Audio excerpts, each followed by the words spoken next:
मन और मकान, ये दोनों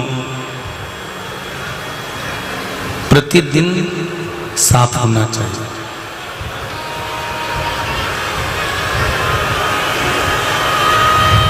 यदि मकान को अगर रोज साफ ना किया जाए तो उसमें धूल जम जाती है, रज जम जाती है, जाले पड़ जाते हैं और फिर उस धूल को, उस जाले को रविवार की रविवार साफ करना पड़ता है।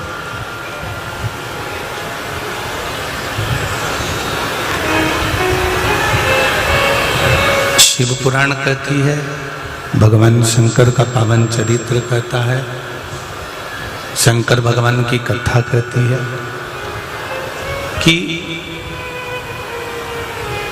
मकान को अगर साफ ना किया जाए, मकान को अगर क्लीन ना किया जाए तो उस मकान में धूल चढ़ जाती है और फिर धूल चढ़ गई तो उस कमरे में कोई जाना पसंद नहीं करता। उसी तरह मकान को साफ करना, उसका तरीका आप लोगों को मालूम है कि छत पर अगर जाले लग जाते हैं, छत पर अगर जाले लग गए, धूल जम गई तो उसको साफ करने के लिए, उसको हटाने के लिए, उसको क्लीन करने के लिए एक बड़ा सा डंडा लिया जाता है, उस डंडे में झाड़ू को बांध लिया जाता है। बोलो सही है ना? और डंडे में झाड़ू को बांधकर फिर उससे उस छत को साफ कर दिया जाता है। जहां जाले लगे होते हैं उस जालों को हटा दिया जाता है।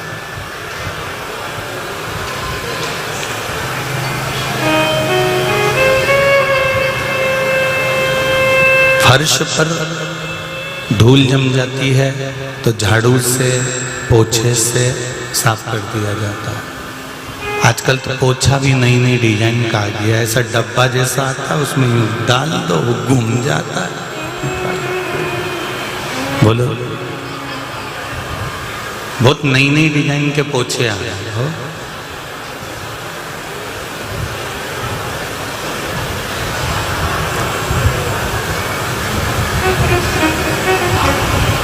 और डब्बे में डालो, निचोड़ने की भी जरूरत नहीं पड़ती, अपने आप निचोड़ भी जाता। बट डब्बा में डालते से ही निचोड़ भी गया, गीला भी हो गया और फिर भी गया। ठीक है? तो बहुत तरह के पोछे।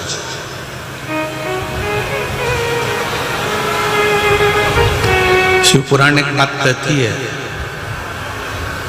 डंडे में झाड़ू को बांधकर ऊपर का जाला निकाला जाता है, उसी तरह ज्ञान के डंडे में भक्ति की झाड़ू को बांधकर अंदर जितना मेल भरा होता है उसको भी साफ कर दिया जाता है।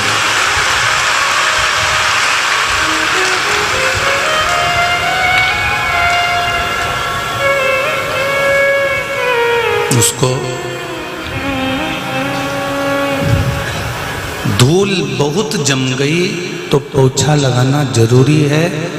इस मन में, इस आत्मा में, इस चित्त में, इस वृत्ति में जब बहुत धूल जम जाती है, काम की, लोभ की, वासना की, आसक्ति की, तृष्णा की, तो सफाई करना जरूरी हो जाता है, साफ करना ही पड़ता है। भीतर काम, लोभ, आसक्ति, तृष्णा, हमारी आवाज ठीक अंदर की ओर, बाहर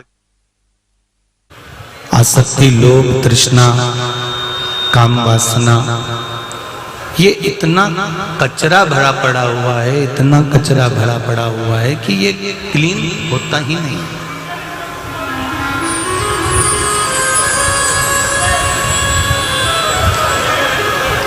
बहुत ज्यादा जब मक्खियां भिनकने लगती है ना,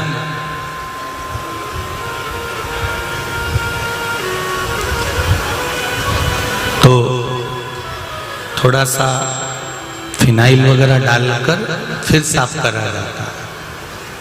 पुरानी माताएं तो 2 बूंद घासलेट का तेल डाल देती थी और साफ।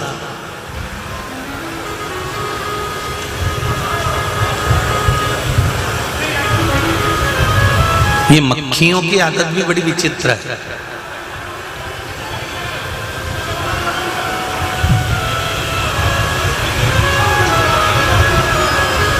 यदि शरीर पर कहीं घाव हो गया, थोड़ा सा फोड़ा हो गया, कट लग गया, घाव हो गया, तो ये मक्खी कहीं पे भी घूमती उस घाव पर जाकर बैठी जाती।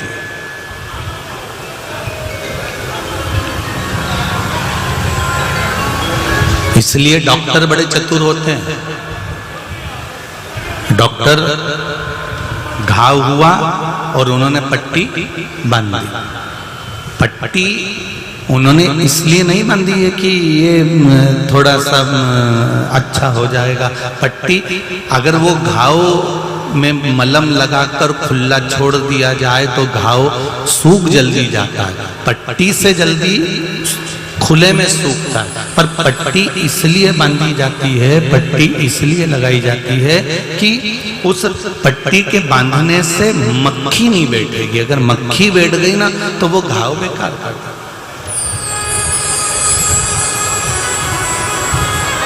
इसलिए डॉक्टर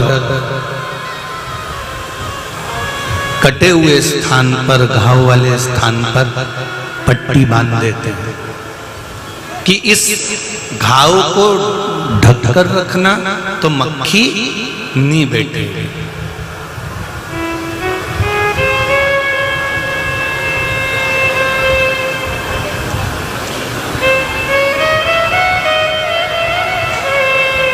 ये घाव खुला देखेगी मक्खी तो बैठेगी, और अगर घाव ढका रहा तो मक्खी नहीं बैठेगी। डॉक्टर उस पर पट्टी डाल देते हैं, पट्टी लगा देते हैं, उस पर एक कॉटन लगा देते हैं, कपड़ा बांध देते हैं कि इस पे मक्खी ना बैठे। अब डॉक्टरों से हमको सीखना चाहिए कि जरा सा अंग खुला रह गया तो मक्खी इसको बैठने लगती है, मक्खी इस पर झूमने लगती है। उसी तरह हमारी शिव महापुराण की कथा कहती है, सनातन धर्म में जन्म लेने के बाद मेरा माता और बहनों से निवेदन है, इस शरीर को भी एक पट्टी से ढक कर रखना प्रारंभ करो, क्योंकि मक्खियां बहुत भिनक रही हैं।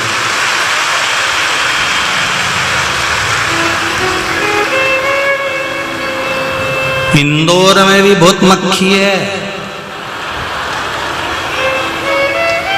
तुम जिस मोहल्ले में रहते हो, जिस कॉलोनी में रहते हो, जिस सोसाइटी में रहते हो, वहां पर भी ढेर मक्खियां तुम्हें मिल जाएंगी, जो केवल इंतजार करती हैं तुम्हारा निकलने का कि इसके तन पर पट्टी है कि नहीं। जिसने अपने तन को ढक कर रखा है उसको कोई मक्खी देख नहीं सकती, और जिसका तन खुला है उस पर मक्खियां झूमती जरूर।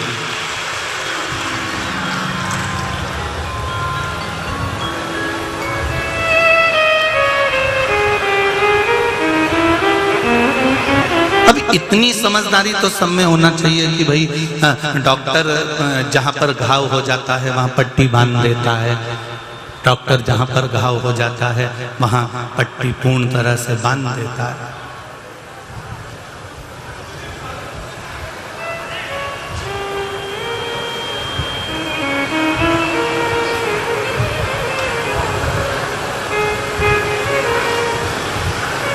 घाव पर पट्टी लगाना जरूरी है, कहीं मक्खी ना बैठे। और तन पर एक वस्त्र की पट्टी, वो वस्त्र नहीं है, हमारी मर्यादा।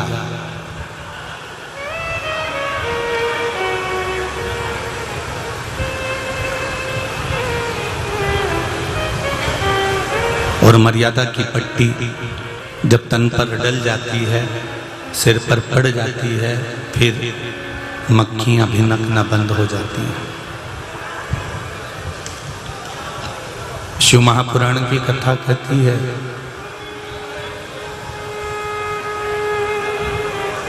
माता पार्वती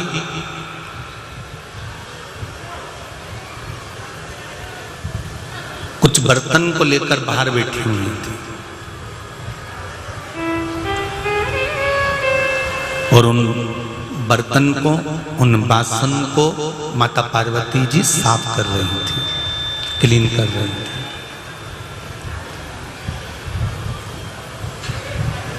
बर्तन को अंदर से अच्छा मांजना चाहिए कि बाहर से अच्छा मांजना चाहिए? अंदर से। अंदर से क्यों? क्योंकि दूध रखेंगे, अगर अंदर से सही नहीं मंजा होगा तो दूध फट जाएगा। सब्जी रखेंगे, अगर अंदर से अच्छी नहीं होगा बर्तन तो वो बेकार हो जाएगा। अंदर से अगर बर्तन साफ नहीं होगा तो फिर भोजन उसमें बेकार हो जाएगा। उसी तरह शंकर भगवान पार्वती जी से कह रहे हैं, पार्वती तुम बर्तन अंदर से ज्यादा मांज रही हो, साफ कर रही हो कि बाहर से मांज रही हो? पार्वती जी कहती हैं कि अंदर से बर्तन को साफ होना जरूरी है, क्योंकि ये बर्तन अगर अंदर से साफ हो गया तो फिर इसमें कोई पदार्थ तो बेकार हो नहीं सकता। उसी तरह शंकर जी की कथा कहती है ये मन अंदर से साफ होना चाहिए, पर दुनिया के लोग इसको बाहर से साफ करने का प्रयास करते हैं और बाहर से साफ हो भी जाता है। मान लो बाहर से साफ हो भी गया, बाहर से क्लीन हो भी गया,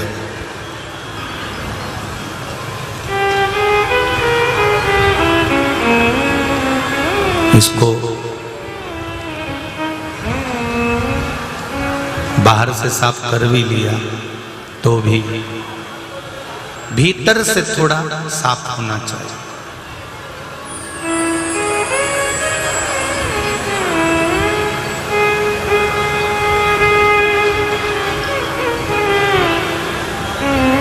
शिव महापुराण की कथा को आप अगर सुनने के लिए बैठे हो, शिव महापुराण की कथा को यदि आप लेने के लिए बैठे हो, शिव महापुराण की कथा को यदि आप श्रवण करने के लिए बैठे हो, शंकर भगवान की कथा को आप यदि सुनने के लिए बैठे हो, तो एक बात का अंदाजा रखना, जैसे शेरनी के दूध को स्वर्ण के पात्र में रखा जाता है,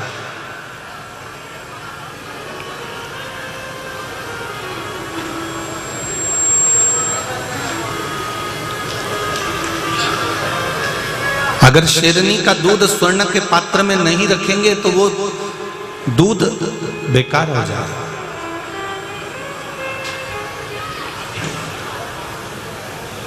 शेरनी के दूध को रखने के लिए तांबा, पीतल, स्टील, एल्युमिनियम, कांसा ये बर्तन शोभा नहीं देते। इन पात्रों में वो दूध सही रखा नहीं सकता, सही रह नहीं सकता, इसलिए स्वर्ण का पात्र चाहिए। शिव महापुराण की कथा, शंकर भगवान की चर्चा, शंकर भगवान की पूजा, शंकर भगवान का स्मरण, शंकर भगवान की भक्ति, शंकर भगवान का गुणगान, शंकर भगवान की कथा हर एक व्यक्ति इसको पचा नहीं सकता। इसको स्वर्ण पात्र जैसा मन चाहिए।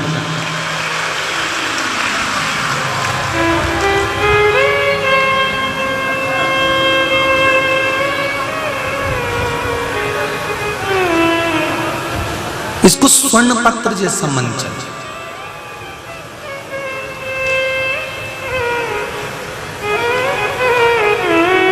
अरे तांबा का ठीकरा, पीतल का ठीकरा, एल्युमिनियम का बर्तन, लोहे का बर्तन, कांसे का बर्तन, ये इन बर्तनों में शेरनी का दूध नहीं रख सकते। शिव महापुराण की कथा हर कोई मन में रख नहीं सकता। जितने लोग आस्था चैनल पर सुन रहे हैं, फेसबुक यूट्यूब पर सुन रहे हैं, और जितने लोग इस राजेंद्र नगर के पावन पंडाल में 5-5 पंडाल को भरकर अपने घरों की छत पर गाड़ियों पर चढ़कर डूम के बाहर, पंडाल के बाहर जहां जहां बैठकर कथा सुन रहे हो, तुम साधारण नहीं हो, तुम शेरनी के दूध को रखने वाला स्वर्ण का पात्र हो, जिसके अंतर्गत शिव महापुराण की कथा संजोई गई। जिसका दिल, जिसका मन, जिसका चित्त, जिसकी वृत्ति स्वर्ण पात्र की नहीं है, वो शिव पुराण को रख ही नहीं सकता। वो दिन भर तांबे के बर्तन में स्वर्ण पात्र, तांबे के बर्तन में, पीतल के बर्तन में, एल्युमिनियम के बर्तन में, कांसे के बर्तन में, लोहे के बर्तन में, जैसे ही शेरनी के दूध को रखते हैं वो दूध फट जाता है, वो दूध बेकार हो जाता है। जो शंकर भगवान की कथा ग्रहण कर रहा है, शिव की कथा को सुन रहा है, वो शेरनी के दूध को रखने का पात्र के समान, स्वर्ण पात्र जैसा उसका मन है, इसलिए वो कथा को संजोकर अपने भीतर रख रहा है। अगर साधारण व्यक्ति हो तो इसको सहजता में ले ही नहीं सकता। हमने सुना है शंकर जी को जल चढ़ाने का फल क्या होता है, शिव जी को बेलपत्र चढ़ाने का फल क्या होता है, शंकर का स्मरण करने का फल क्या होता है, शंकर भगवान का गुणगान करने का फल क्या होता है, शंकर भगवान की शिवरात्रि पर पूजन करने का फल क्या होता है, शंकर भगवान को सोमवार की अष्टमी के दिन मूंग चढ़ाने का फल क्या होता है, शंकर भगवान को एक उड़द का दाना भी समर्पित करने का फल क्या होता है, भगवान शंकर को काली तिल चढ़ाने का फल क्या होता है। कभी मौका मिले मैं आप सबसे निवेदन करूंगा, आप मेरे स्नेह आनंद में मेरी बहनों, मेरे भाई लोग बैठे हुए हैं, कभी जिंदगी में अगर मौका मिल जाए तो शिव महापुराण की कोटि रुद्र संहिता का केवल 5 या 7 अध्याय पढ़कर देख लेना। उसमें आपको जो मिलेगा वो पूरी शिव महापुराण में कहीं प्राप्त नहीं होगा कि किस चीज को चढ़ाने से क्या फल मिलता है।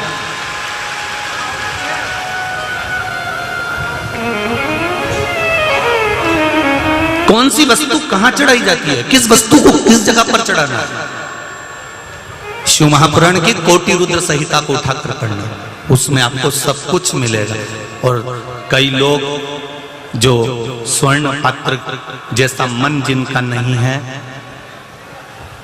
लोहे की तगाड़ी और लोहे की कढ़ाई और बड़े काले काले भगोने जो हैं, वही नहीं समझ पाएंगे कि शिव महापुराण का रस तत्व क्या है।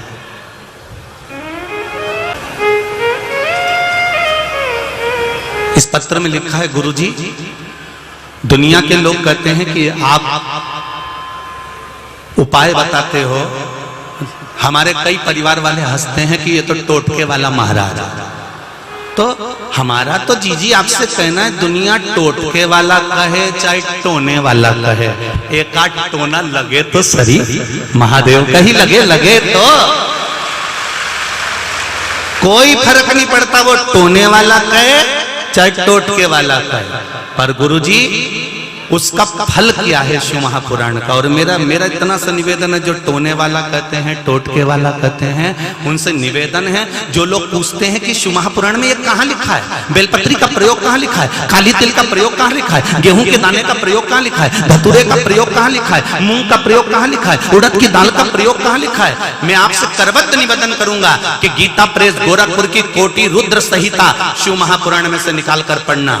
अरहर की दाल की पत्ती कब चढ़ाना चाहिए, शिव महापुराण में लिखा हुआ है। उड़द की दाल का बड़ा कब चढ़ाना चाहिए, उड़द की दाल एक कब चढ़ाना चाहिए, चने की दाल कब चढ़ाना चाहिए, शंकर भगवान को शहद पीपल के पत्ते पर कब लगाकर चढ़ाना है और बेलपत्री पर लगाकर कब चढ़ाना है, वहां तक का वर्णन लिखा है। यहां तक नागर मोथा की भस्म शिव जी पर कब चढ़ती है, छेल छबीले की भस्म शंकर पर कब चढ़ती है, शंकर भगवान पर बेल जब सूख जाता है, बेल का फल सूख जाता है तो उसको जलाकर उसकी भस्म कब चढ़ाई जाती है, शंकर भगवान के किस वृक्ष पर कौन सी पत्ती किस स्थान पर चढ़ती है। यहां तक गीता प्रेस की गोरखपुर की शिव महापुराण की कोटि रुद्र संहिता में एक एक चीज लाइन से लिख दी गई है कि आप उसे पढ़ो और करो।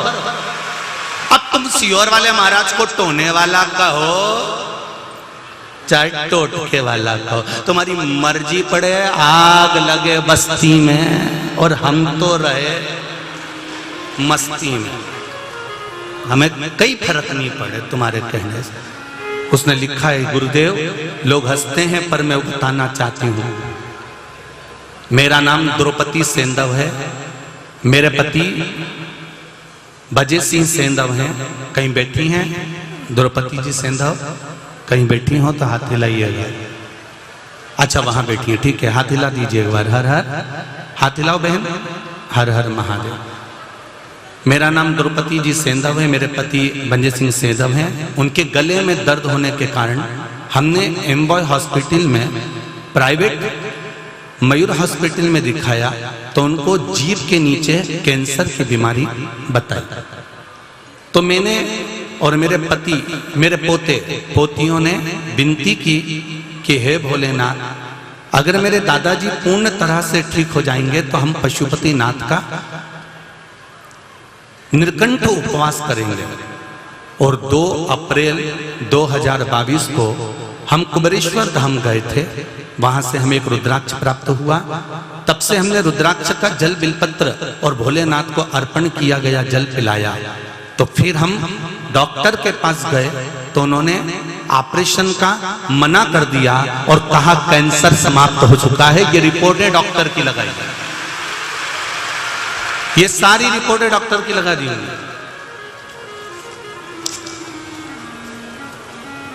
एक्सरे भी भेजा है, वो भी देख लीजिए। दुनिया का सबसे बड़ा डॉक्टर है देवाधिदेव महादेव। जितने भी रिपोर्ट आदि जो भी चीजें इनने लगाई है वो सब यह वर्णन करते हैं। गुरुजी बैठिए बहन, हर हर महादेव। आप दिल से उसको समर्पित करो। क्या करा उस बहन ने? 1 लोटा जल, सारी समस्या का हल। 1 लोटा जल लेकर शिव मंदिर में जाना चालू करा, 1 बेलपत्र चढ़ाकर उठाकर लाकर खाना प्रारंभ करा। भगवान ने ऐसी कृपा कर दी कि कैंसर, डॉक्टर कह रहा है कि ऑपरेशन की जरूरत नहीं, कैंसर कहां गया मालूम ही नहीं पड़ा। ये शिव है।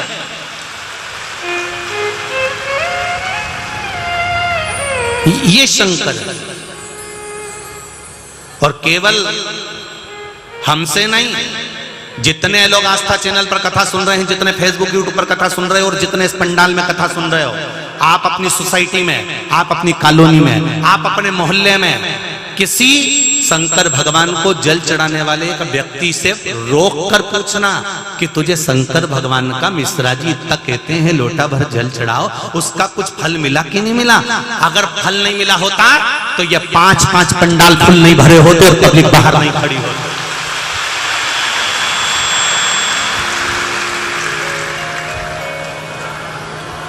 अगर फल ना मिला होता, और आप में से सब माताओं को कुछ ना कुछ बाबा ने दिया है, सब माइक लेके बोलना चाहती है, पर तुम बोलो तो हम कब बोले? सब तैयार बैठी है बोलने के लिए, कोई इधर से, कोई उधर से, कोई उधर से, कोई उधर से। सब अपने दिल की बात कहना चाहते हैं कि बाबा ने हम पर कृपा क्या करी है, हम पर दया क्या करी है, हम पर करुणा क्या करी है। और एक अंदाजा और लगा कर बैठना, राजेंद्र नगर वालों, दिल से कथा सुन रहे हो, कल कथा का विराम दिवस की कथा सुनकर तारीख लिख लेना कि इतनी तारीख को मैंने बाबा की कथा सुनी थी और पंडाल में बैठकर मैंने बाबा से ये मांगा था, 3 महीने बाद फिर तैयारी कर कुबेरेश्वर धाम आ जाओगे। अड़भंग है मेरा शंकर, ओ घड़ी है मेरा शिव, वो साधारण नहीं हो सकता। ब्रह्मा ब्रह्मलोक में रहते हैं, भगवान विष्णु बैकुंठ लोक में रहते हैं, पर मेरा देवाधिदेव महादेव इस मृत्यु लोक में रहता है। जो करीब में रहता है वो सुनता बड़ा जल्दी है, उसको दिल से रिझा लो वो मान जाता है। बहुत सहज है मेरा शिव, 1 लोटे जल से राजी है, 1 लोटे जल से। लोग कहते हैं शिव जी भोले हैं, हम कहते भोले नहीं, आंख के गोले हैं।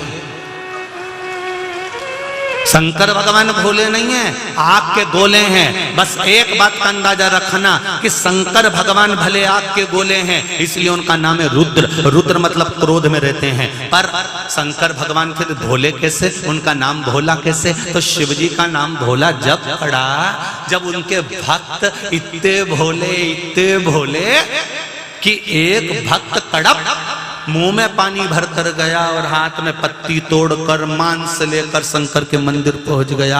मुंह से पिचकारी चला दी शंकर भगवान पर, पत्ती पटक दी, मांस का भोग लगा दिया और शंकर भगवान प्रसन्न होकर उसको वर दे दिए। शंकर जी कहते हैं मैं भले आग का गोला हूं, पर मेरा भक्त अगर भोला है, मेरा भक्त किसी भी भाव में मुझे रिझा रहा है। उसे मंत्र आता कि नहीं आता, उसे तंत्र आता कि नहीं आता, उसे विद्या आती कि नहीं आती, वो श्लोक जानता कि नहीं जानता, बस इतना तो जानता है ना कि मेरा नाम ले रहा है और मेरे दरवाजे तक आ रहा है, बस वो मेरा है। शिव जी कहते हैं मैं उसका कल्याण कर दूं, उसका कल्याण कर दूं।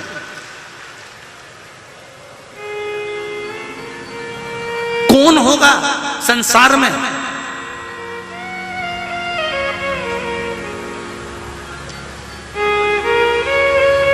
जो मांगने आया?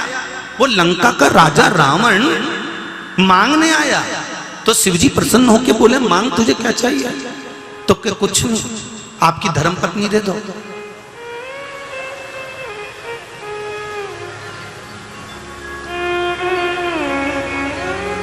है ऐसा कोई जो अपनी पत्नी का दान कर सकता? शंकर भगवान ने कहा मेरा भक्त मेरे दरवाजे से खाली चले जाएगा तो फिर मुझे कोई कुबेर भंडारी नहीं कहेगा। कुबेर भंडारी तो नाम मेरा जब पड़ा कि जब मैं लोगों को जो मर्जी पड़े उठा के दे दूं। मेरी राख से कुबेर का खजाना झलकता है, मेरी राख से। शमशान की राख तुम्हारे तन के कपड़े पे लग जाती है तो शमशान से आके नहाना पड़ता है। बोलो री जी सही है कि गलत है? मुर्दा जला के आओ तो नहाओ, जरा सी शमशान की राख तुम्हारे कपड़े पे लगी तो तुम्हें नहाना पड़ा। शंकर भगवान के शरीर पर तो रोज शमशान की राख चढ़े, प्रतिदिन चढ़े, और वो राख भी 5-5 हजार में बिक जाए और करोड़ों का खजाना भर दे तो विचार करो कि वो राख रहेगी ना?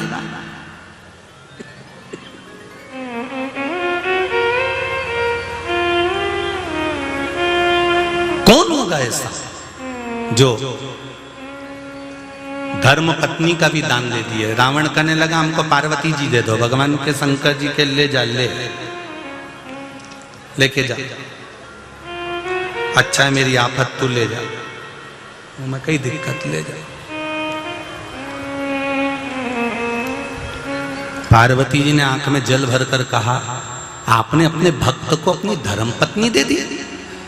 शिव जी ने कहा, परसों भी कथा में कहा था, पुरुष में आदि शक्ति शंकर की नहीं रहती, पर माताओं में बोला था कि नहीं बोला था?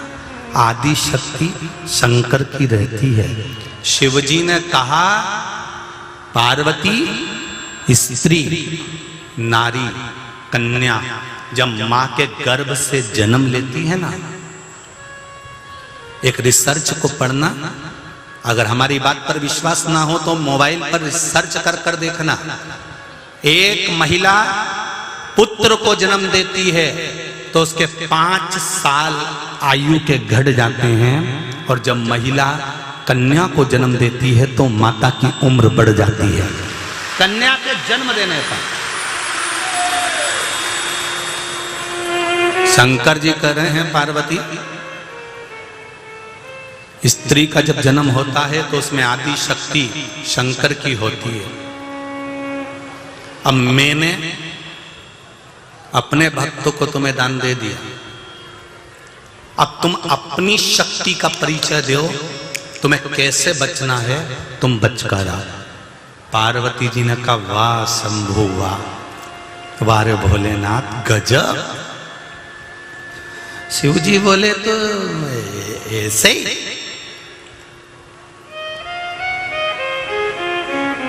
कई लोग कहते हैं ना बात बात में ये भेरू की लुगाई है,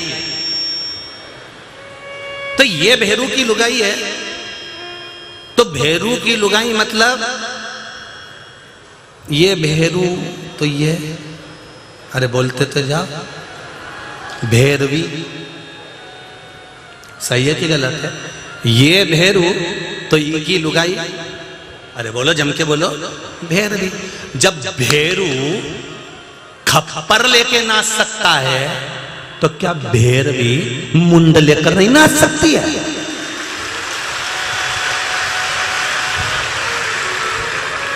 कई बार लड़कियां, बेटियां हमारे पास आकर कहती, गुरुजी हमारे लिए कहा करो, हमारी रक्षा के लिए कहा करो कि हमारी रक्षा करें। कौन रक्षा करेगा तुम्हारी? और किस रक्षा की बात करते हो? स्त्रियां कहती हैं हमारी रक्षा करो, माताएं कहती हैं हमारी रक्षा करो। तुम्हारी रक्षा करने के लिए किसी को रखने की जरूरत नहीं है, रक्षक ही भक्षक बन जाते हैं। तुम्हारी रक्षा के लिए तुम खुद काफी हो, तुम्हारी रक्षा के लिए कोई दूसरा नहीं, तुम खुद काफी हो। तुम में आधा स्वरूप शंकर का समाया है।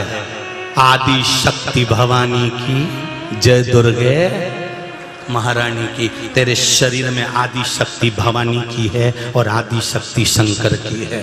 तो खुद अपने आप में वो बल है कि सबसे भिड़ कर आ सकती है। बिजली का बिल जमा करना हो तो इन भेरुओं को लाइन में लगाने से अच्छा माता को लगा दो, 5 मिनट में जमा करके बाहर।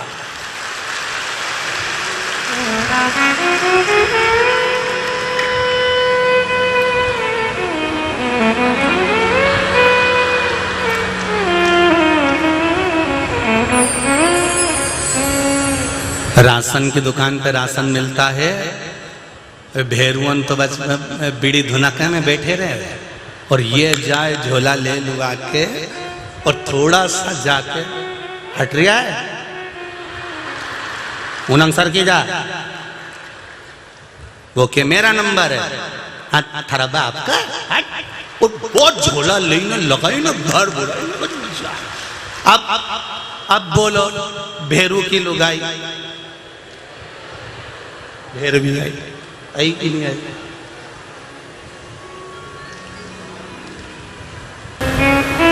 हमने पहले भी एक बार कथा में कहा था, आप लोगों को याद होगा, ये जितने भी क्राइम हो रहे हैं ना, जितने भी गलत काम हो रहे हैं ना, जितने भी क्राइम हो रहे हैं, गलत काम हो रहे हैं, इनको सरकार कभी नहीं रोक सकती। होने वाले क्राइम को सरकार नहीं रोक सकती, पर होने वाले क्राइम को आपके दिए हुए संस्कार रोक सकते हैं।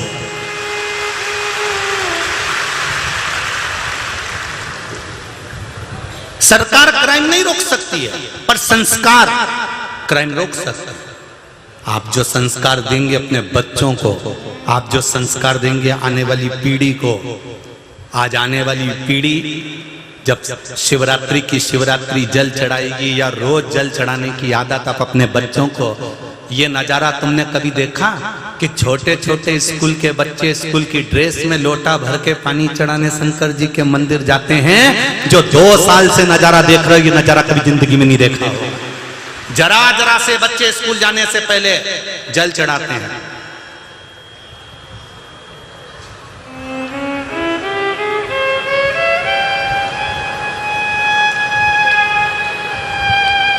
ये नजारा कब देखो?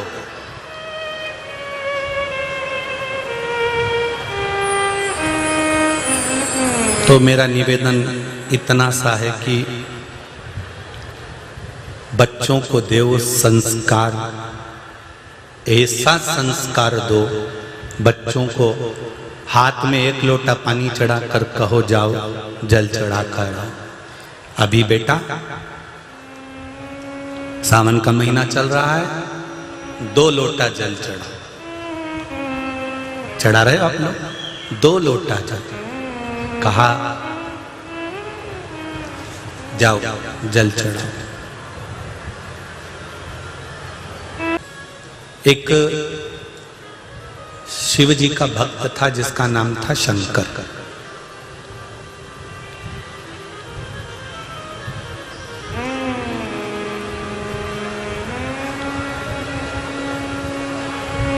वो नीलकंठ बाबा का परम भक्त था। नीलकंठेश्वर महादेव का वो परम भक्त था।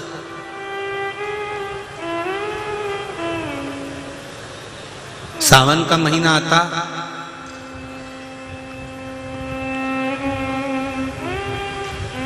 कावड़ लेकर कंधे पर शिव जी को जल चढ़ाने जाता। 72 वर्ष की उसकी आयु हो गई। परिवार में धन की भी बड़ी कमी थी, परिवार में पैसा था नहीं, धन था नहीं, बहुत परिस्थिति का मारा भी था।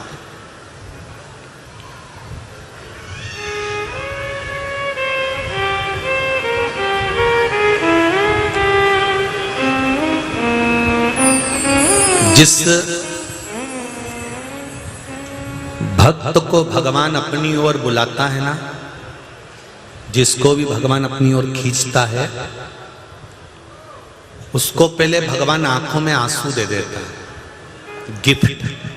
वो कहते हैं ना, पहली मुलाकात में उन्होंने मेरे को घड़ी दिलाई, पहली मुलाकात में उसने मुझे पेन दिया, पहली मुलाकात में उसने मुझे रिंग दी, पहली मुलाकात में उसने मुझे सूट दिलाया, पहली मुलाकात में उसने मुझे वॉच दी, पहली मुलाकात में उसने मुझे फूल दिया।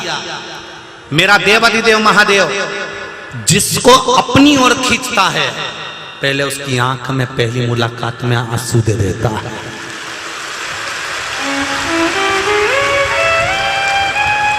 पहली मुलाकात में वो अश्रु देता है, आंसू देता है। क्यों? क्योंकि वो कहता है कि आंसू मैंने दिया है और इसको पोंछूंगा भी मैं। जैसे एक भक्त की कथा आती है, एक भक्त भगवान भोजन कर रहे थे, माता पार्वती जी ने आंकड़े की रोटी बनाई, काकड़िया की सब्जी बनाई, शंकर भगवान पा रहे थे बड़े प्रेम से बैठकर। इतनी देर में एक भक्त शिव जी का शंकर भगवान के भक्त पर किसी ने पत्थर फेंककर मारा। शिव जी के भक्त को लोगों ने कपड़ा फाड़ा, पागल कहने लगे, मूर्ख कहने लगे, उसको अपशब्द कहने लगे, उसको आड़ा टेढ़ा कहने लगे। भक्त भागता भागता एक कोने में छुप गया। शिव जी रोटी खाते खाते हाथ को रोक लिए। गणेश जी ने कहा, मां, पिताजी ने भोजन करते हुए अपना हाथ क्यों रोका? पार्वती जी ने पूछा, प्रभु आपने अपने हाथ को क्यों रोका? शंकर भगवान कहते हैं, मेरा भक्त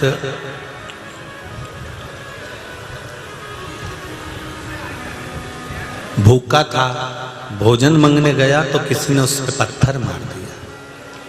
ओ शिव जी उठे, जाने लगे, वापिस आए, बैठ गए, भोजन करने लगे। पार्वती जी बोली, प्रभु आपका भक्त भूखा था, उसकी आंख में आंसू थे, उस पे लोगों ने पत्थर मारे और तुम गए नहीं उसको बचाने। शंकर भगवान बोले, मैं तो उठकर खड़ा हो गया था, जाने के लिए तैयार हो गया था, पर वो भक्त पत्थर को उठाकर उसने मारना प्रारंभ कर दिया। शंकर भगवान कहते हैं, थोड़ी देर और इंतजार करता, मेरा भजन करता, आंख के आंसू उसको पोंछने की जरूरत नहीं पड़ती, महादेव खुद पोंछ कर आता और जवाब भी देगा। उसने पत्थर मारकर हिसाब बराबर कर लिया।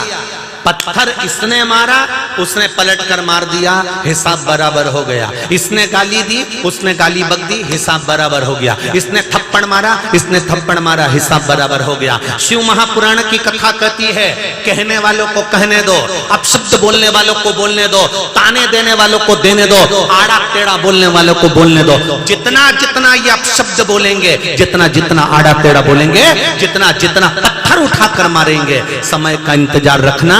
तुम जो पत्थर पलट कर मारोगे उससे एक घाव होगा, एक बार रोएगा। मेरा महादेव जो पलट कर मारेगा जिंदगी भर रोएगा।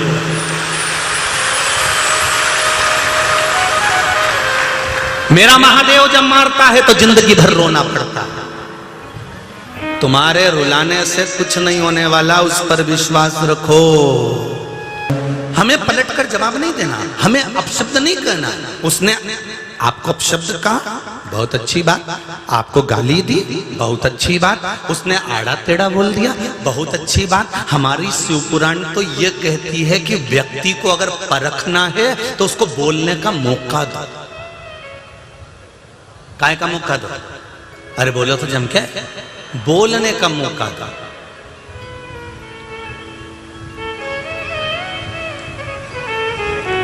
अगर बोलने का मौका नहीं दोगे तो संबंध बेकार हो जाते हैं। एक छोरी के लिए छोरा देखने गए गांव के लोग, 4-6। उनने देखा जमीन बहुत जोरदार है, 22 एकड़ जमीन है, 44 बीघा, हो 2 ही छोरा।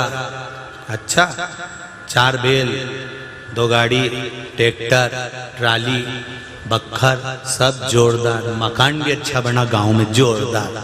छोरा भी दिखने में अच्छा है, दोनों की दोनों छोरा बढ़िया दिख रही है। उनसे पूछा परिवार वालों से कि शादी पहले करोगे? ये बड़ा वाला की करेंगे। अच्छा, बड़े वाले को देखा उन्होंने, बहुत बढ़िया, पढ़ा लिखा भी है, बहुत बढ़िया।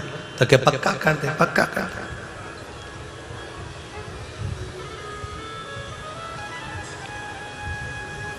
अब पक्का तो कर दिया, वो की शादी भी हो गई, छोरी घरे भी आ गई। अब छोरी ने, बिचारी ने ऐसे ही मन से पूछ लिया, तुम्हारा नाम क्या है? अब इन्हें मुंह में शादी के बाद सत्यनारायण भगवान की पूजन नहीं होती? अरे बोलो तो जम के।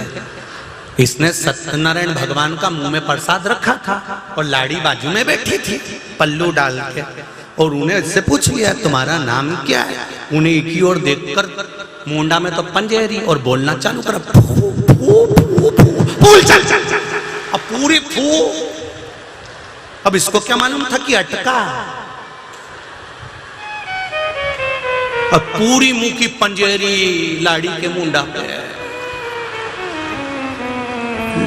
लाड़ी भी के गांव का लोग तो कह रही था बहुत जोरदार है, लड़का भी अच्छा है। इसलिए शिव पुराण कहती है बोलने का मौका दो, मालूम तो पड़े व्यक्ति कैसा है, फूल चंदी निकल जाए कहीं का, ऐसा निकल जाए। बोलने का भी तो मौका दो इनके।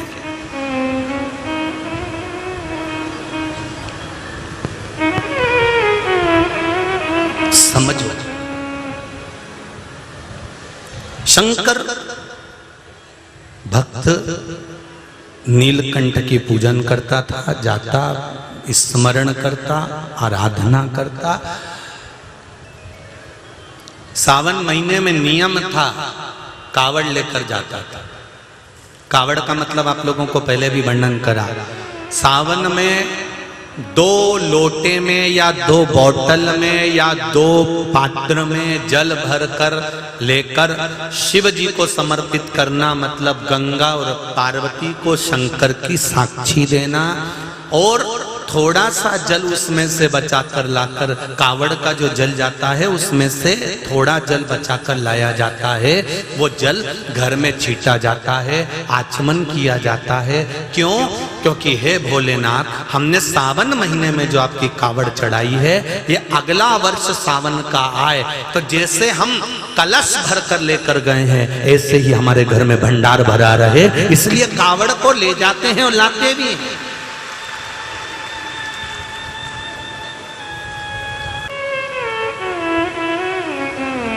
और जब शंकर भक्त 2 लोटे में जल भरकर जाने लगा तो उसके परिवार वालों ने कहा, पिताजी अभी हमारे पास में कुछ भी नहीं, तुम कावड़ कैसे लेकर जाओ? नहीं, मुझे जाना। चलता चलता चलता चलता गया, चक्कर खाकर भूमि पर गिर गए। परीक्षा होती है। एक बात हमेशा याद रखना मेरी माताओं, जीजियों, मेरे भाई लोग, अगर शंकर भगवान ने तुम्हारे आंखों में आंसू दिए हैं तो पोंछने वाला कोई दूसरा नहीं होगा, पोंछने वाला भी देव अधिदेव महादेव ही होगा, कोई दूसरा नहीं पोंछेगा, देव अधिदेव महादेव।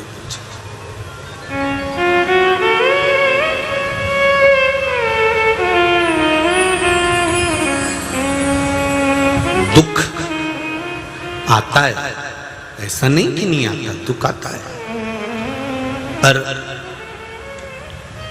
उस दुख में भी मुस्कुराने की आदत, उस दुख में भी स्माइल देने का अगर कोई बल दे सकता है तो वह देवाधिदेव महादेव ही दे सकता है कि तुम अपने दुख में भी मुस्कुरा।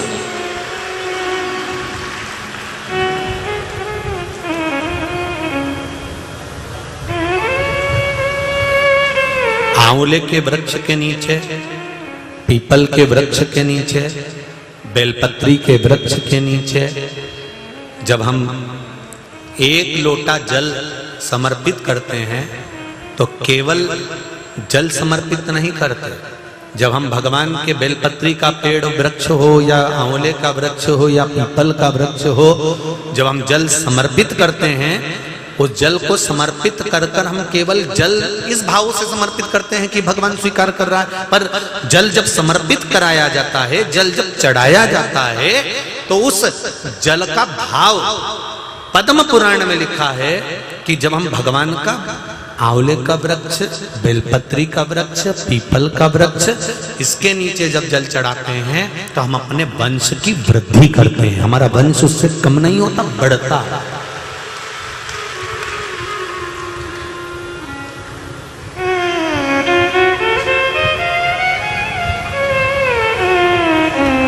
वंश की वृद्धि होती है उससे।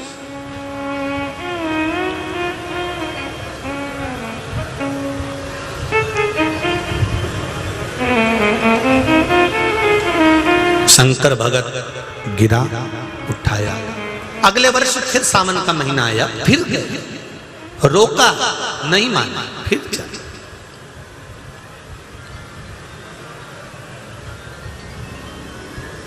क्योंकि हृदय में शिव समाया हुआ।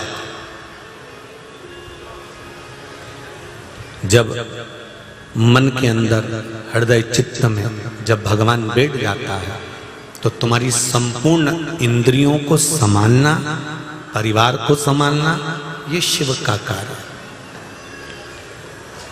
एक बात हमने पहले भी कथा में कही थी, आप लोगों को याद होगा जीजियों, माताएं, भाइयों, कि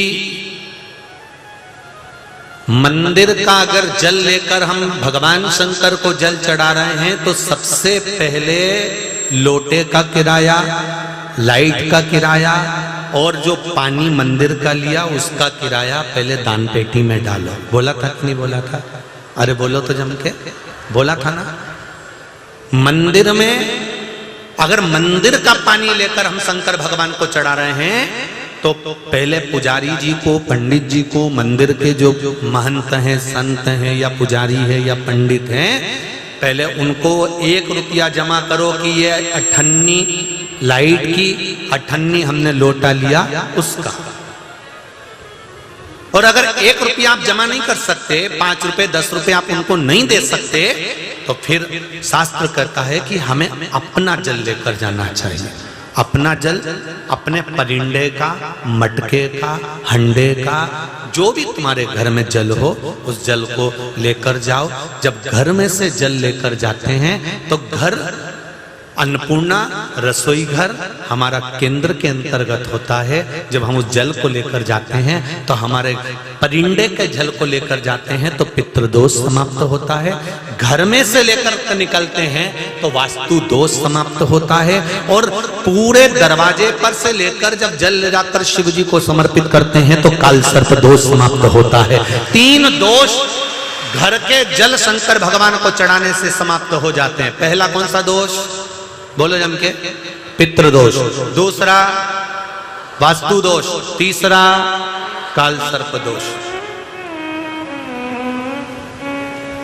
भगवान शंकर को मात्र जल समर्पित करने से हमारे 3, और वो भी घर का जल, घर का जल।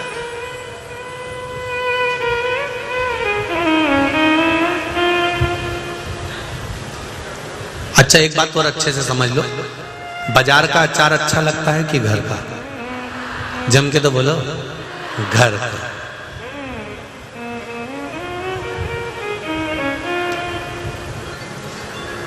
क्यों? क्योंकि उसमें मसाला और जो तेल है ना, आधे से ज्यादा लोगों को तो अचार की फांक से मतलब ही नहीं रहे। वो बापड़ी फांक तो थाली में ऐसी कैसी धरी रही है?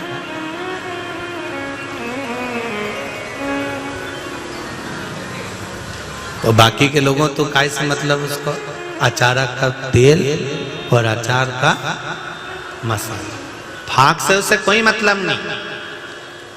उसी तरह जब घर से जल लेकर जाते हैं तो शंकर भगवान प्रसन्न इस बात के लिए होते हैं कि ये अहंकार रूपी फांक तो घर छोड़कर आ गया और दिल हृदय चित्त लेकर मेरे धाम तक पहुंच गया। ये मसाला और तेल का सुख, इसका एक आनंद है।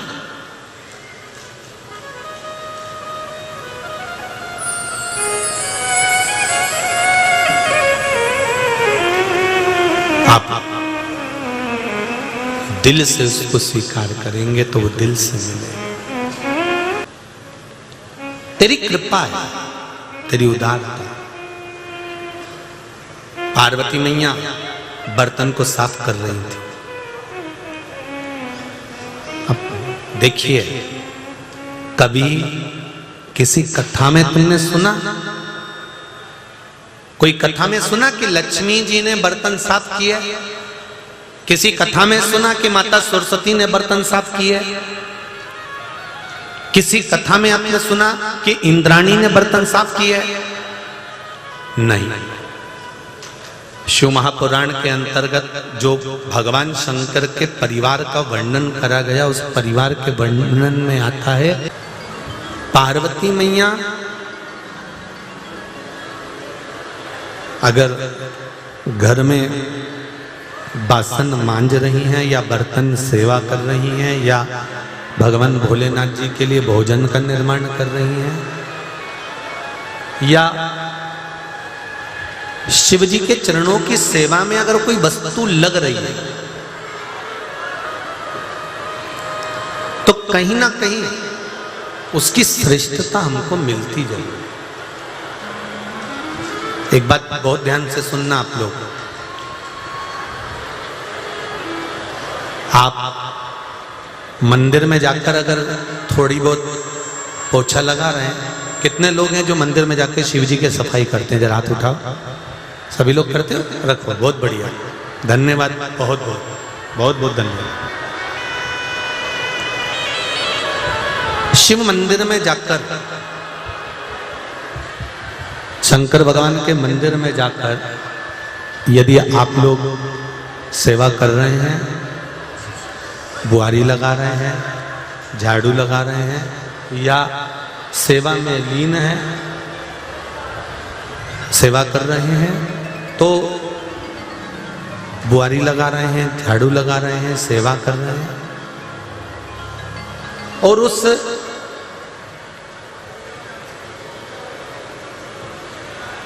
सेवा के क्रम को आप कर रहे हैं, तो आप इस बात का अभिमान मत करना, इस बात का अहंकार मत करना कि मैं मंदिर जाती हूँ और मैं सेवा कर रही हूँ, या मैंने सेवा करी, या मैंने झाड़ू लगाई, या मैंने पोछा लगाया, या मैंने काम किया।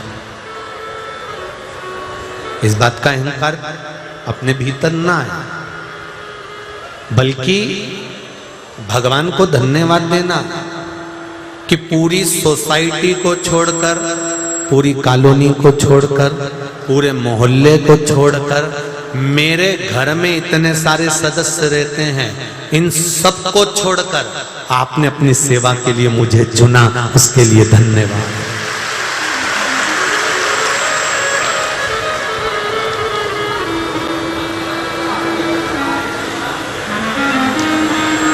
अगर भगवान तुम्हें सेवा के लिए चुन रहा है, आप में से कई माताएं ऐसी हैं, मेरा विश्वास करता है कई माताएं ऐसी भी हैं कि जिनके यहाँ पर ज्यादा बेलपत्री आ जाती है ना, तो वो तुरंत पड़ोसन को फोन कर कर बोल देती मेरे यहाँ ज्यादा आ गई, मैं पहुंचा दूंगी। सावन के सोमवार को मेरे यहाँ ये सामान आ गया है तो मैं तुम्हारे यहाँ भेजती हूँ। थोड़ा सा फूल ज्यादा आ गया, मैं फूल भेज देती हूँ। थोड़ा सामान ज्यादा आ गया, मैं सामान भेज देती हूँ।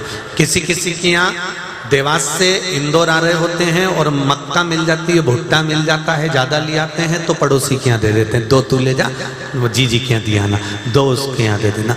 किसी किसी के मन में इस सेवा का भाव होता है, समर्पण का भाव होता है, किसी किसी के।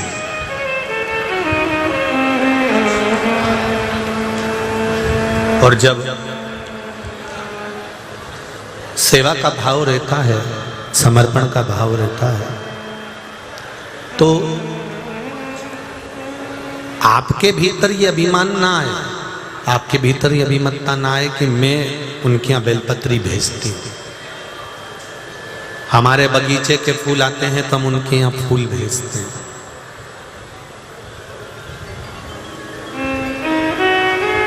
हमारे यहाँ ये सामान आता है तो हम उनको भेजते हैं। किसी किसी के यहाँ पर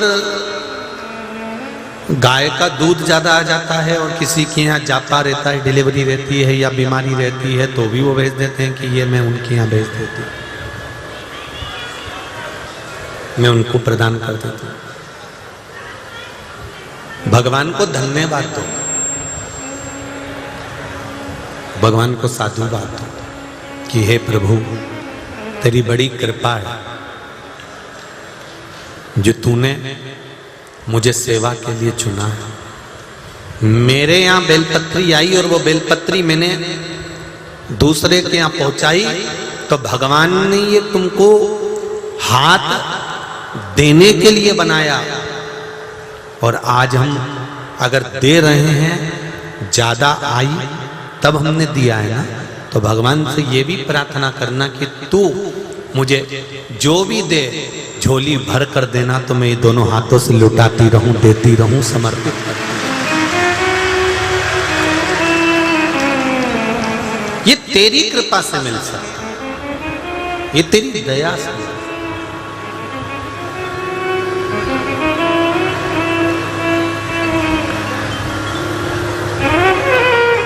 अभी कथा में कहा था कि भगवान जिसको अपना बनाना चाहता है, परमात्मा जिसको अपनी ओर खींचना चाहता है, परमात्मा जिसको अपना बनाना चाहता है, पहले उसकी आंख में आंसू देता है, फिर पोंछने वाला भी परमात्मा होता है।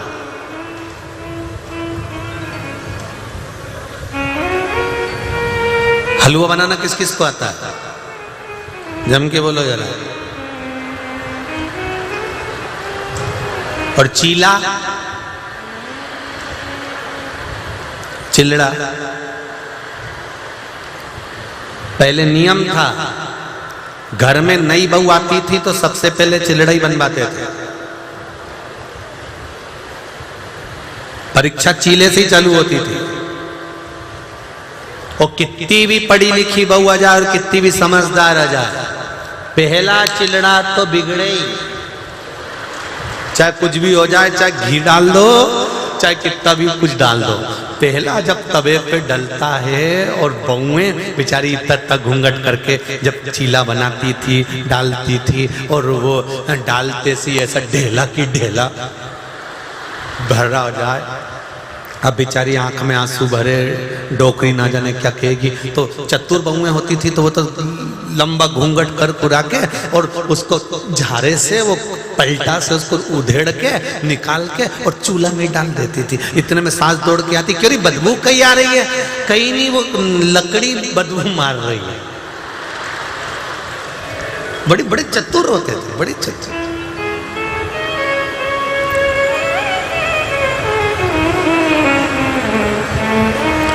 हलवा बनाना सबको आता है ना? आटा सेका, उसके बाद घी डाला, फिर सेका, और इतनी देर में छोरा रोता रोता आ जाए, नहीं मेरे को तो अभी की अभी हलवा चाहिए, अभी दे मेरे को। तो माँ के अभी सीख तो जान दे रहे, अच्छा सीखेगा तभी तो तुझे दूंगी। नहीं मैं तो खाऊंगा, अभी खाऊंगा, तू दे।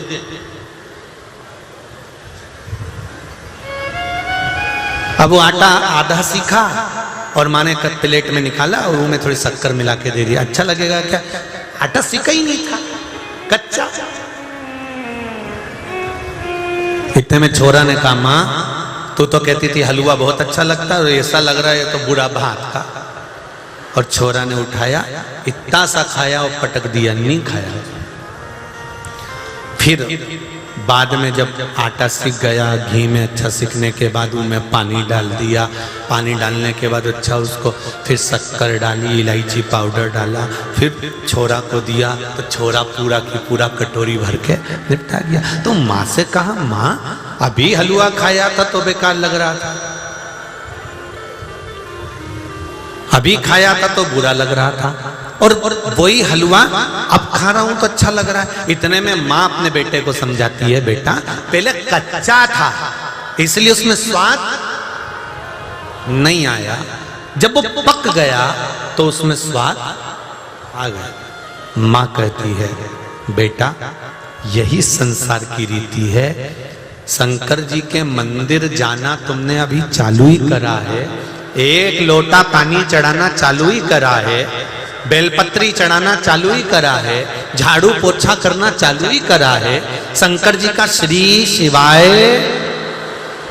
नमस्तुभ्यम मंत्र, पंचाक्षर मंत्र नमः शिवाय, षडाक्षर मंत्र ओम नमः शिवाय बोलना अभी चालू ही करा है। अभी तो तुम कच्चे हो, बहुत कच्चे, अभी तो चालू करा है। जब 2-4 महीने हो जाएं, 6 महीने हो जाएं, जल चढ़ाते चढ़ाते जब आटा पूरा सीख जाए, भगवान बहुत परीक्षा लेगा, इतनी जल्दी दुख नहीं काटेगा, बहुत परीक्षा लेगा।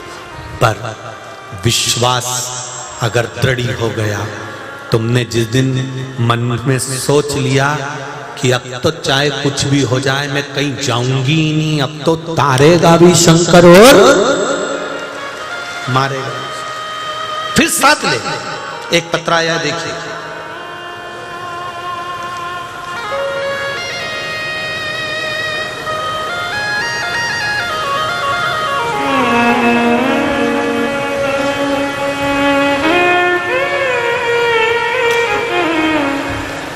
मैं सुरभि मात्रकर देवेंद्र नगर अन्नपूर्णा इंदौर से, कहीं बैठी हैं सुरभि जी? आप ही हैं?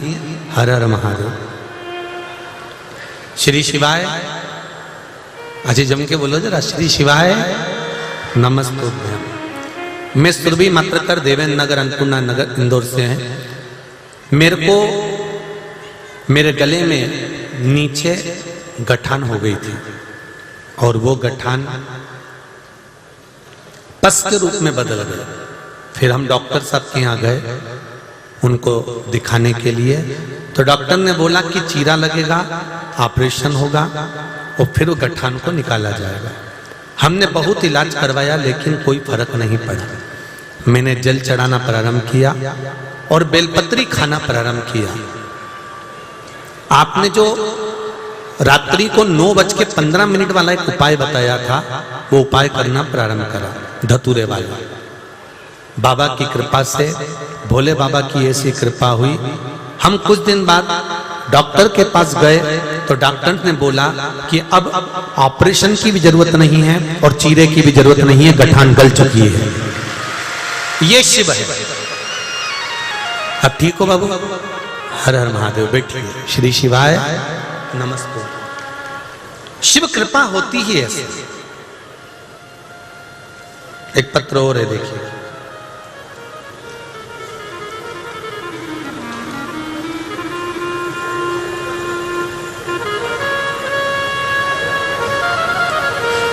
अनीता गुजर,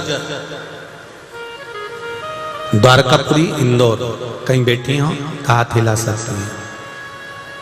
अनीता जी गुजर, द्वारकापुरी इंदौर, कहीं बैठी हो तो अपने दोनों हाथ ऊपर कर कर हिलाइए। वर्णन किया शिव बाबा के मूल मंत्र की महिमा क्या है गुरुजी, मैं बताना चाहती हूं। मेरी बहू को 8वें महीने में ही दर्द प्रारंभ हो गया था, तो हमने घर से निकलकर पूरे रास्ते भर श्री शिवाय नमस्तुभ्यम का जाप करते रहे।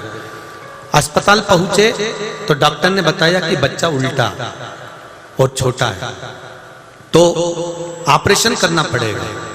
बहू को ओटी में ले गए, ऑपरेशन रूम में ले गए, पूर्ण तैयारी हो गई, यहां तक कि ऑपरेशन का निशान भी लगा दिया। लेकिन श्री शिवाय नमस्तुभ्यम का चमत्कार तो देखो गुरुदेव, बच्चा सीधा भी हो गया और नॉर्मल डिलीवरी भी हो गई। डॉक्टर जब मेरे पोते को मेरी गोदी में लाकर दिया तो कहता है ना जाने कौन सा चमत्कार था कि ऑपरेशन का कट लगाने के बाद भी ऑपरेशन नहीं किया और बच्चा नॉर्मल पैदा हुआ। ये शिव कृपा, हमारा विश्वास, हमारा भरोसा, हमारी दृढ़ता। पहले आटे को अच्छे से सिकने दो, थोड़ा दुख आएगा। तुम रोज मंदिर जाओगे, रोज सेवा करोगे, रोज मंदिर में जाकर निर्माल्य उतारोगे, ठंडा करोगे, तुम प्रतिदिन मंदिर में जाकर पूजन करोगे, दिया लगाओगे, आराधना करोगे, अर्चना करोगे, लोग अपशब्द कहेंगे, ताने देंगे, गालियां देंगे, आड़ा टेढ़ा बोलेंगे, यहां तक बोलेंगे क्यों चक्कर में पड़े हुआ सियोर वाले के, यहां तक कहेंगे, खूब अपशब्द पर अपशब्द कहेंगे। पर तुम समझ जाना, आटा सिक रहा है, थोड़ी आंच जम के लग रही है, सिक जाने दो, बोल लेने दो। इनके बोल जब बंद होंगे, जब इनका आटे का सही हलवा बन जाएगा और मेरे भगवान का मैं हो जाऊंगा, तब इसके बोल बंद कहे।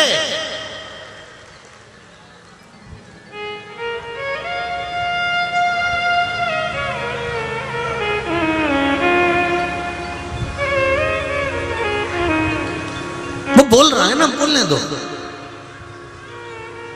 वो कहे तुम मस्तक पर चंदन लगाती हो, हाँ। तुम तिलक लगाते हो, हाँ।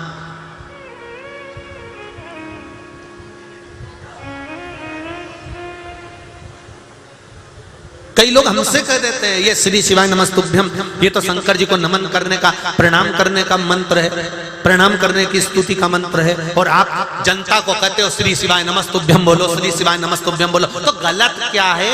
हमने ये तो नहीं कहा कि प्रदीप मिश्रा को नमस्तुभ्यम करो, हमने तो कहा श्री शिवाय शंकर को नमन करो। तो उसमें भी दिक्कत क्या है ये बताओ?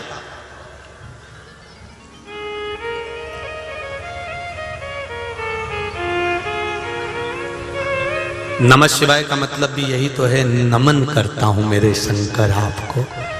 ओम नमः शिवाय का मतलब भी यही है कि संपूर्ण ब्रह्मांड का पालन करता, जो ओम के अंदर विराजमान है पूरा ब्रह्मांड, वो ओमकार का स्वरूप आनंद देने वाला नमः शिवाय, संपूर्ण विश्व का सुख देने वाला मेरा शंकर को मैं नमन करता हूँ। श्री शिवाय नमस्तुभ्यम में भी वही है कि मैं तुम्हें नमन कर रहा हूं।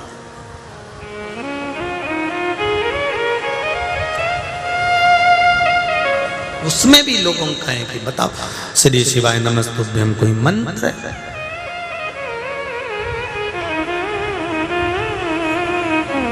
अच्छा, हम लोगों से कहते हैं, हमारी आदत है, हम थोड़ा कह देते हैं, आप लोगों से भी कहते हैं तुम्हारा दिल लगे तो कथा में बैठो रीजी जी। सही है कि गलत है? वैसे ही तो जगानी है, वो ऊपर से टाइम बर्बाद कर रही हो। इससे तो अपने घर जा, आटा सेको, हलवा बना, खा। को मतलब हम कथा में कहते हैं तुम्हें अच्छा लगे शिव महापुराण तो तुम आस्था चैनल खोलकर बैठो, फेसबुक मोबाइल पर देखो, कथा में आकर पंडाल में सुनो। और अगर तुम्हें लगे कि महाराज फालतू की बात कर रहा है, इनमें तो अक्ल नहीं है, तो तुमसे निवेदन है, रिमोट तो तुम्हारे हाथ में, चेंज कर दो, नहीं महाराज बदल दो। कौन कह कि देखो तुम जबरदस्ती का? कौन ने तुमको डंडा मार के बिठाया कि नहीं तुम्हें देखना ही पड़ेगा? सियोर वाले की देखो, तुम तो काय को देखो, तुम तो मोबाइल रिमोट चेंज जा, 2 मिनट में महाराज बदल जा, 1 सेकंड लगे बस, खटका दबा और दूसरे चैनल पे दूसरा महाराज बैठा होगा, वो बोल रही होगा, तो वो कैसे?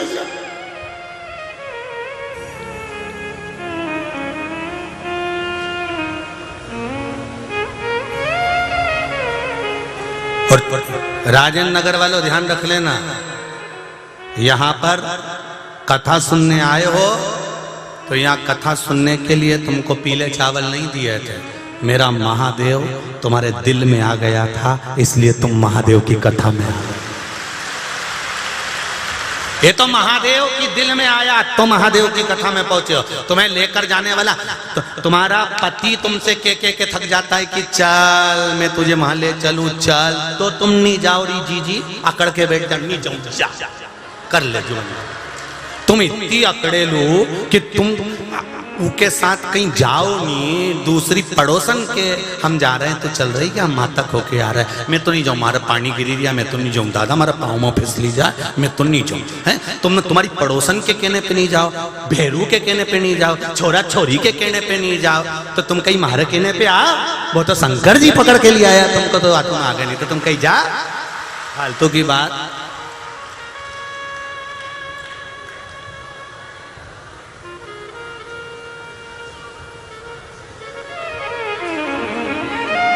क्या शिव बुलाया, उसके भरोसे पर जब हम पूर्ण तरह से आश्रित हो जाते हैं, उसके भरोसे पर जब हम पूर्ण तरह से समर्पित हो जाते हैं, जब उसका एक भरोसा हो जाता है, भोलेनाथ दया करना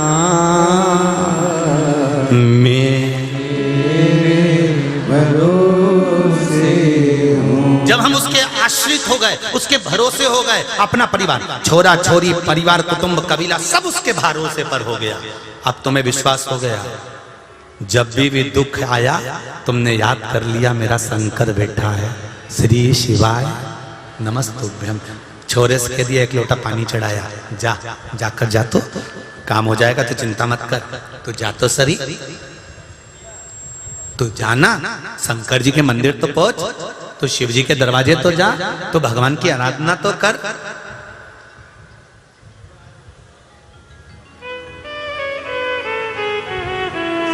दो अगरबत्ती दिया मंदिर में लगाओ चाहे मत लगाओ, और ये दो अगरबत्ती आंखों की भगवान शंकर के शिखर पर भी लगा दी ना, केवल शिखर पर, तो ही काम हो गया। कौन सी अगरबत्ती? ये नहीं, ये सबसे विचित्र है। ये तो नहीं, ये दो अगरबत्ती मत जाओ मंदिर के अंदर, नहीं जा सकते, शर्म आ रही है, शिखर देखो।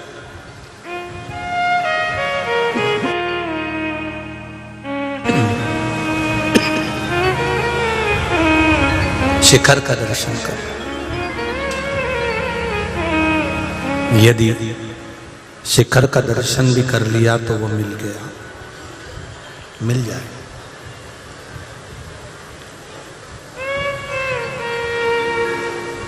बर्तन साफ करते करते बिदल और उत्पल आ गए। बिदल और उत्पल आकर खड़े हुए, दो दैत्य हैं, दो असुर हैं। इन दैत्यों ने, इन असुर ने पार्वती जी की सुंदरता को देखा,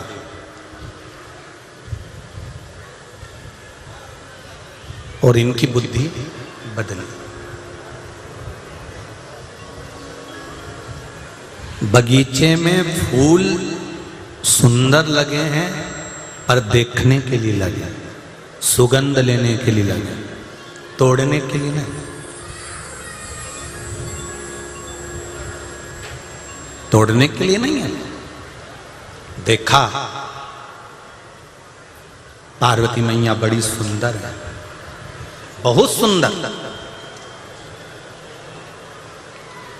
अति रमणीय पार्वती मैया।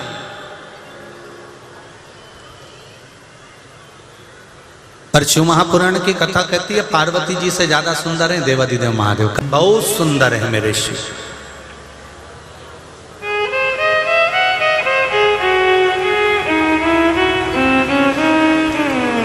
शंकर भगवान की सुंदरता पार्वती जी ने 2 बार देखी थी। एक बार जब विवाह करने के लिए आए थे, भूत प्रेत भस्म सर्प सब लपेट लपेट के खूब जोरदार तैयार होके आए थे, सीधे पार्लर में से। तुम्हारा पार्लर और शिवजी का पार्लर दोनों में अंतर है। तुम्हारा पार्लर तो यहाँ रोड पे भी, हम जहाँ रघुवंशी जी के यहाँ रुके हैं वहाँ से लेकर यहाँ तक आने में 58 ब्यूटी पार्लर है, और ज़्यादा भी हो सकते हैं ऊपर ऊपर मिला के, पर नीचे नीचे के जो देखे गाड़ी में फ्री बैठे रहते हैं, करो कहीं नहीं को गिन लो।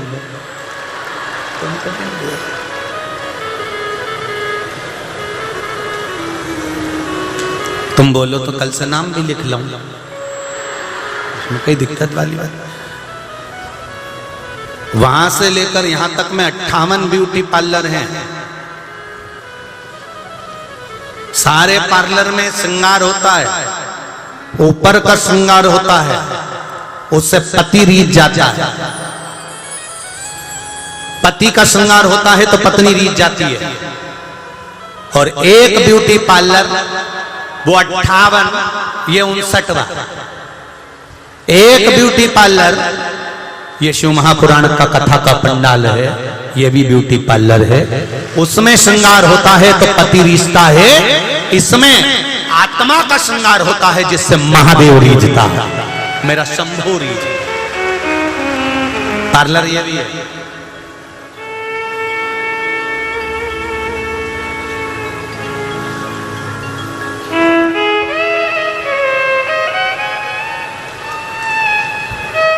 इसलिए शिव की भक्ति को ध्यान में रखकर, स्मरण में रखकर उसका आनंद सुख है।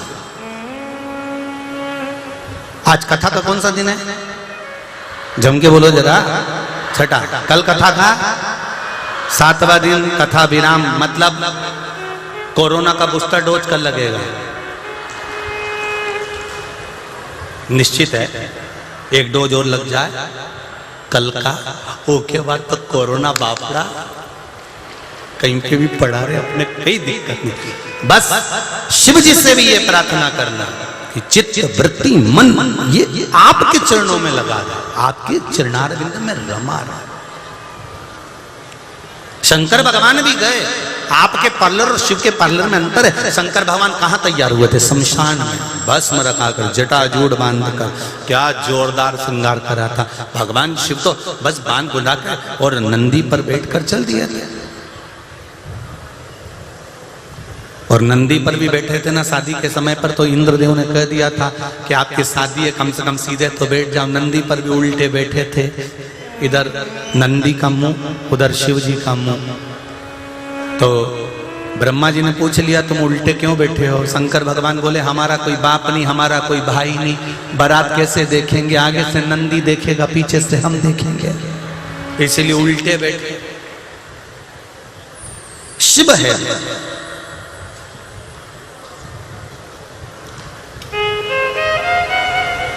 हिमालय राज ने आशा छोड़ दी थी कि मेरी बेटी का विवाह होगा। क्यों? उसका कारण एक था, शादी की तारीख आज थी और मालूम पड़े भगवान बारात लाने में देरी कर दिए, निकले ही नहीं, भवन से ही नहीं निकले, शमशान से बाहर नहीं निकले। भगवान विष्णु ने पूछा आपकी शादी है, चलो जल्दी जल्दी, आज का मुहूर्त है।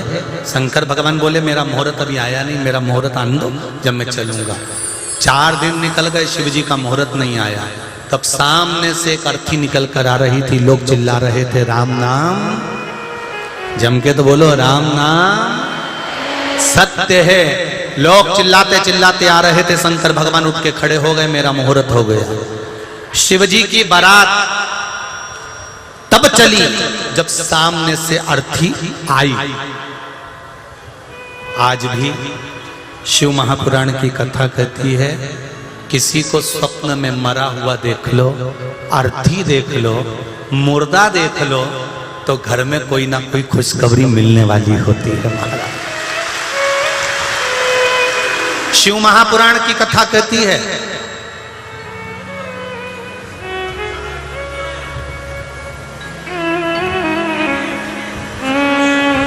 अर्थी देख लो, मुर्दा देख लो या शव देख लिया तो कुछ खुशखबरी मिलती है। ये रीत शिव महापुराण की वर्णन करता है। और यहां तक कहती है शिव महापुराण की कथा, कोई अच्छा कार्य करने जा रहे हो, बेटा बेटी का संबंध करने जा रहे हो, कोई अच्छे कार्य के लिए आगे बढ़े हो, सामने से अर्थी निकल कर आ रही है तो समझ लेना काम सफल होगा और वो रिश्ता अच्छा होगा।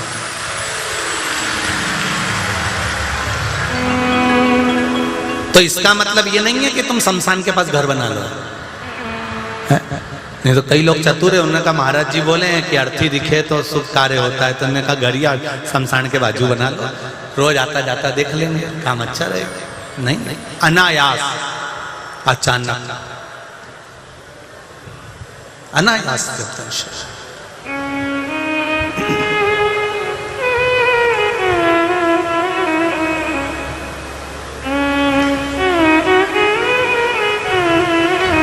महाराज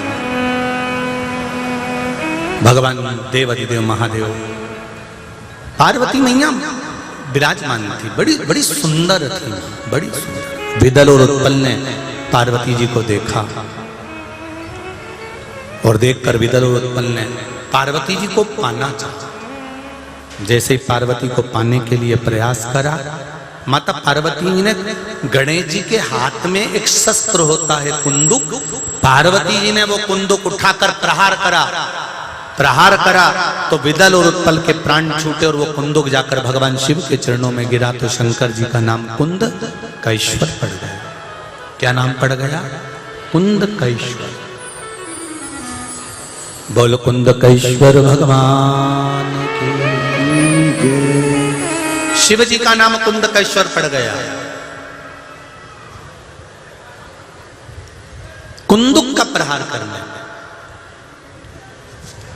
ध्यान दीजिएगा जरा, लीवर, किडनी, कैंसर, सोरासिस, चर्म रोग, जितनी भी बीमारियां होती हैं बड़ी पेट से, किडनी, लीवर से जुड़ी हुई, उसमें जब आप शंकर भगवान को जल चढ़ाएं, जब शिव जी को आप जल चढ़ाएं और कुंदकेश्वर महादेव का नाम लेकर जल चढ़ाकर अगर वो जल थोड़ा सा लेकर आकर आचमन कर रहे हो, कुंदकेश्वर महादेव का नाम लेकर अगर आचमन कर रहे हो, तो ये निश्चित है अगर डायलिसिस भी चल रहा होगा तो धीरे धीरे बंद हो जाएगा और किडनी लीवर काम करना प्रारंभ कर देंगे। कौन से महादेव? कुंदकेश्वर। फिर से बोलिए, कुंदकेश्वर महादेव। जो कुंदुक के प्रहार करने के बाद, विदल उत्पल के प्राण छूटने के बाद भगवान शंकर के चरणों में जाकर जब कुंदुक गिरा तो शिव जी का नाम कुंदकेश्वर हो गया। शिव का एक नाम है कुंदकेश्वर।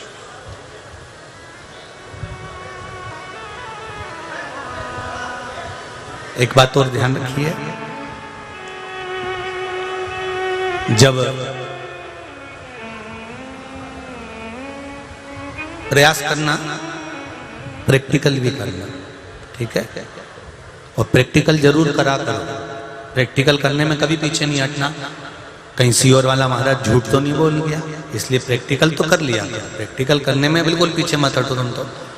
जब कभी पेट में बहुत तेज एकदम दर्द उठ जाए, बहुत दर्द उठ जाए, और किसी भी तरह का दर्द, और आपको लग रहा है कि बहुत दर्द उठ गया, महाराज एक पात्र में जल लीजिए,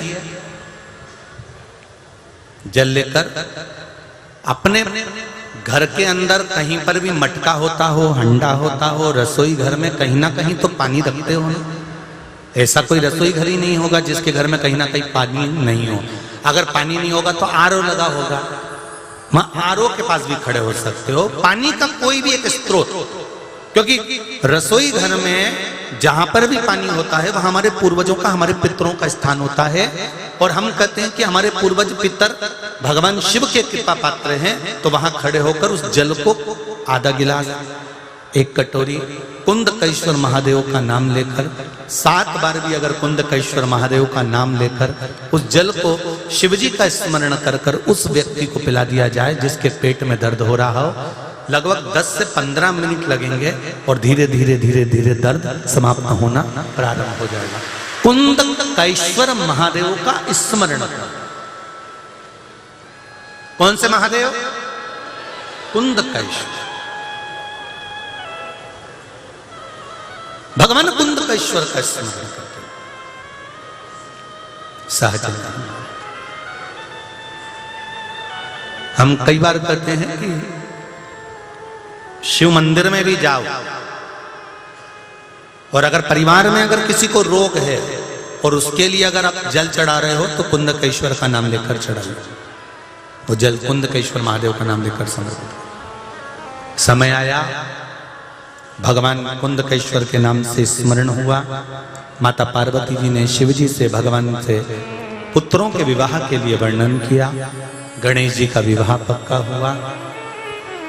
विश्वरूप जी की कन्या रिद्धि और सिद्धि के साथ में भगवान गणेश जी का मंगल विवाह पक्का होता है। गणेश जी महाराज रिद्धि सिद्धि को लेकर यहाँ पधार रहे हैं। भाव भक्ति से आप जोरदार ताली बजाकर गणेश जी महाराज का स्वागत करेंगे। रिद्धि सिद्धि के साथ में मंगल विवाह भगवान श्री गणेश जी का, सुंदर आनंद के साथ में रिद्धि सिद्धि भगवान श्री गणेश जी महाराज को जयमाला पहना रही हैं। जोरदार ताली बजाकर स्वागत करिए। रिद्धि सिद्धि भगवान गणेश जी को जयमाला पहना रहे हैं।